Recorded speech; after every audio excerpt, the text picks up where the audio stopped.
రేపే last date అని ఉన్నా. అక్క ప్లీజ్ అక్క నీ దండం పెడతా, కాలు మొక్కుతా, నా దగ్గర చిల్లికి అవ్వలేదు, నువ్వేంచక్క ప్లీజ్ అక్క నీ కాలు మొక్కుతా, నీకు దండం పెడతాను అక్క. నా సెల్లులో బ్యాలెన్స్ అయిపోయి 2 నెలలు అవుతుంది అక్క. ప్లీజ్ అక్క మీకు దండం పెడతా, కాలు మొక్కుతా, నా సిమ్ బ్లాక్ చేయకుర్రి, ఒక్కసారి రీఛార్జ్ చేయరు అక్క, మీకు కాలన్నా మొక్కుతా.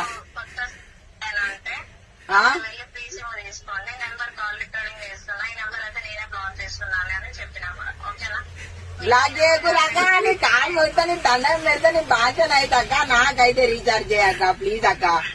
అక్క ఇట్లా చేయకుర్రక్క, మీకు న్యాయం ఉంటదా అక్క? హలో హలో అక్క, బ్లాక్ చేయకక్క, నీకు దండం పెడతా అక్క. అక్కో అక్క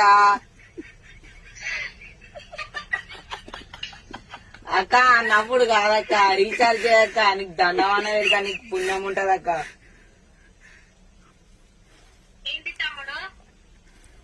అక్క సిమ్ బ్లాక్ చేయకుర్రక్క, రీఛార్జ్ అయిపోయినాయి, రీఛార్జ్ చేయరు.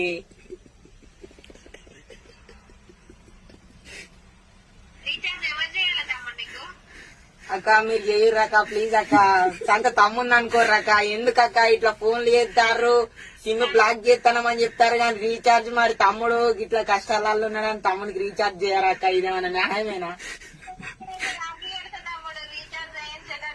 రాఖీ కడితే మళ్ళా నువ్వు నా దగ్గరనే దొబ్బుకపోతావు కదా అక్క, అందులేముంటది చెప్పిగా.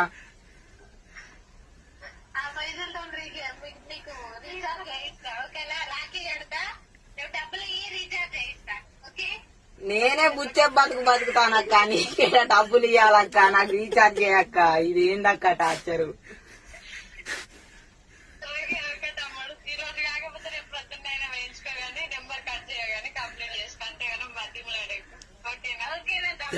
ఓకే అక్క, థ్యాంక్ యూ అక్క.